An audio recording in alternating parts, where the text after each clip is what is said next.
And so to anyone that's getting divorced or planning to get divorced and you have children involved, do not involve them.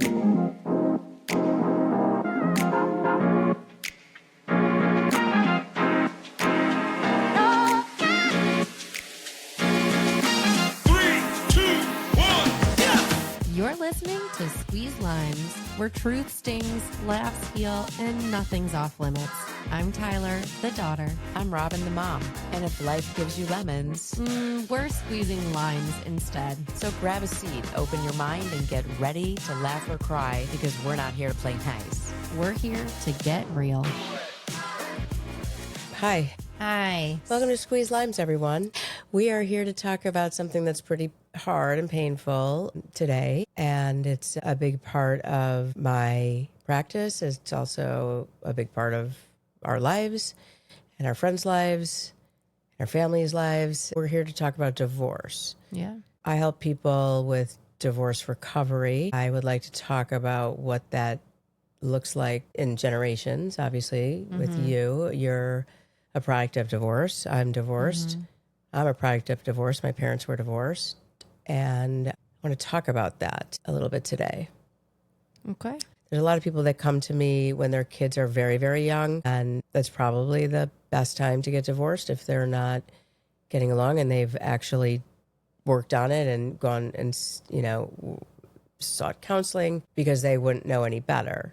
Teenagers, it's the studies have shown that when you're 11 or 12, especially girls, they have the hardest time adjusting. And that happened to one of my sisters because we're spread out over 8 years, my sisters and I.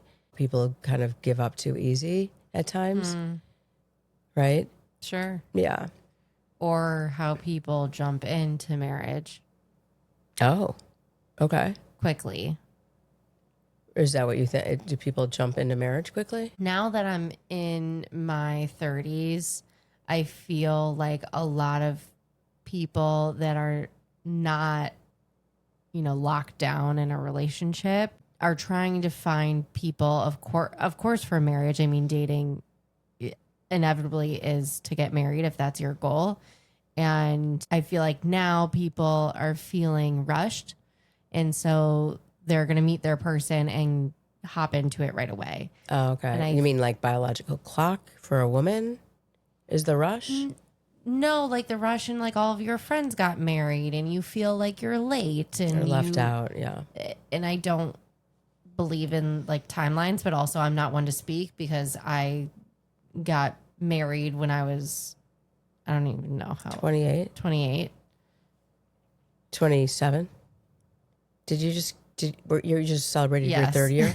So you were 27. 27. You just turned 30. Okay. Right. I got engaged when I was 25, married at 27. Right. Yeah, that's young. And no, I think that's average.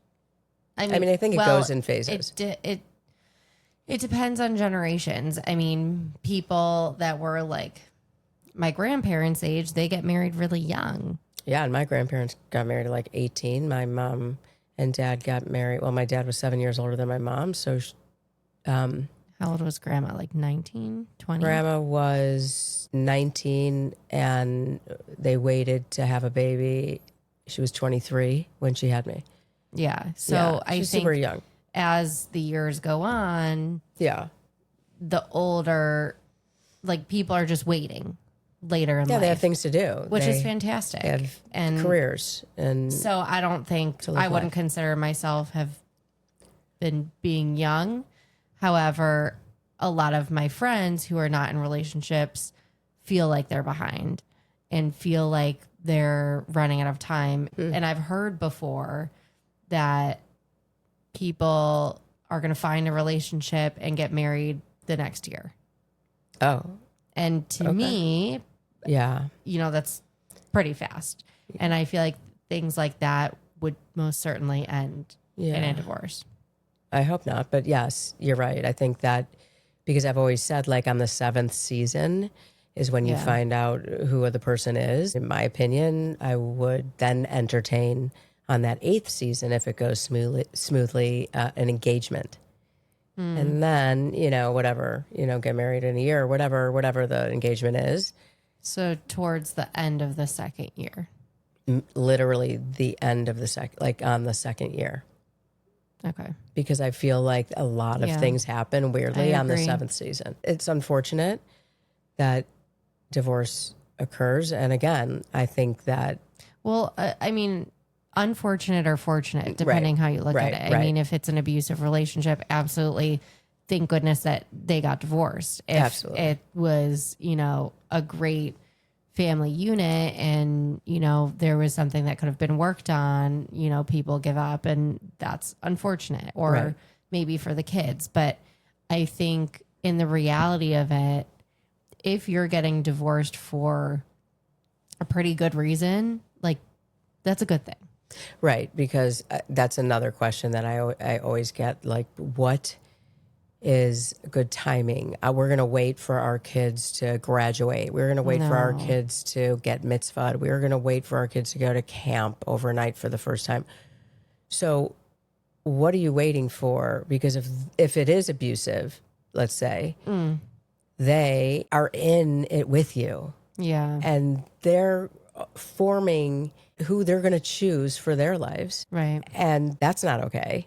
They Because need good you're role responsible models. for that. You do need, and it's nice to have your kids see you in a loving relationship or a healthy relationship with yourself or a healthier and happier parent, Yes. right? And so there's plenty of people out there that are married that are absolutely miserable, that fight all the time, but they want to be with their kids. I think that's very selfish, actually. Because and if they they get think to they're have a being healthy selfless. Right. No, well, they want to be with their kids and they think their kids should be with them and every day. And listen, a lot of parents think that if they get divorced, they're not going to see their kids. Of course, they're going to see their kids. It's Yeah. not how it works. It's nice to have a healthy relationship with your soon to be ex or ex and make that work. But a lot of times that's very hard to achieve. And I think over years, things happen and marriages happen and graduations and you come together and it's really about the kids. And that's Yeah. my entire premise is that it's always about the kids. So if you have to be the best actor on earth in front of them, then do so. But a lot of parents can't follow that. It's too emotional and they can't let go of their storyline. And needing the kids to believe in who was right and who was wrong. Right. Point fingers And it's detrimental.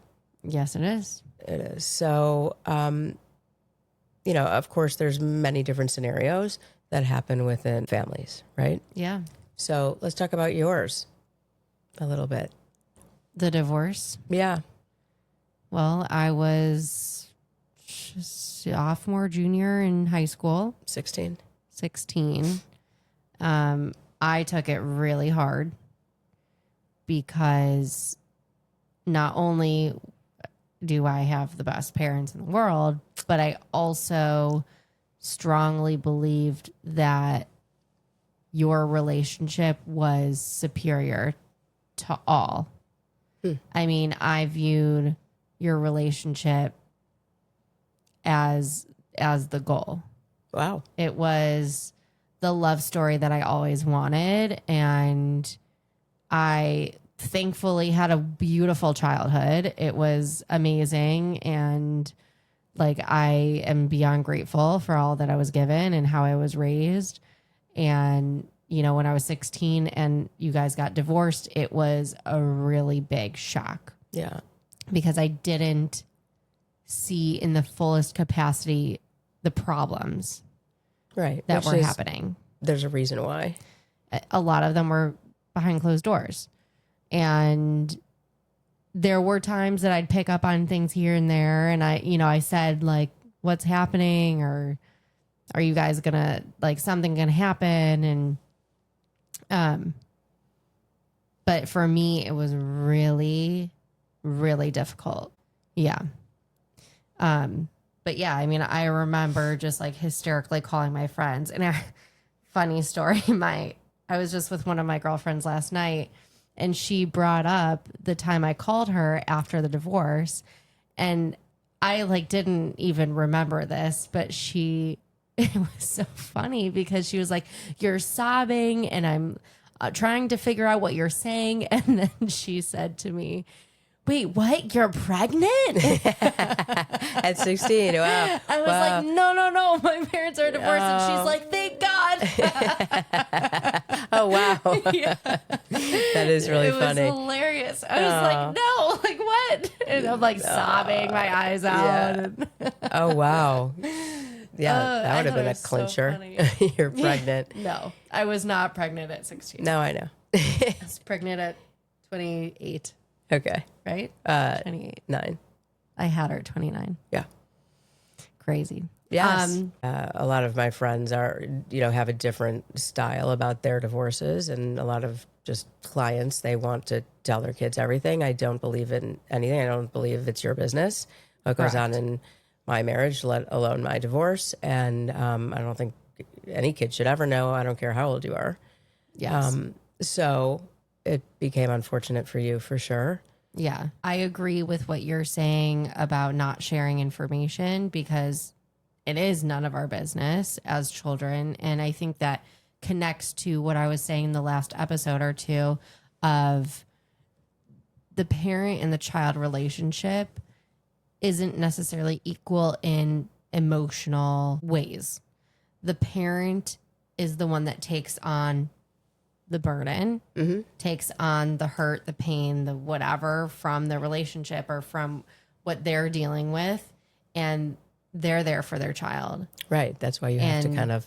So through divorce, like you were saying, you don't share with your children because they're your children. They're And not that's their your best friend parent or also. your Right. attorney or your, whatever. And yes, that you're both parents of this child. And so to hear any sort of negative anything or asking questions of like, oh, well, how are they doing? Or what's going on with them? Or just anything surrounding the other parent, I think should be off limits 100%. to anyone that's getting divorced or planning to get divorced and you have children involved. Do not involve them. Right. Period. I always say the parent that talks smack about the other parent to your kids, you will lose in the long run. They will end up resenting you beyond measure, and it is just the most inappropriate behavior you can ever have. Yeah, I agree. Okay, great. All right, good. Thanks for sharing. joining for part 1 of divorce. All right, we'll move on to recovery later. Thank you. Bye. Bye. Thanks for hanging out with us. Be sure to follow, subscribe, and share it with someone who needs a good squeeze. Of course, everybody needs one. See you next time on Squeeze Lines.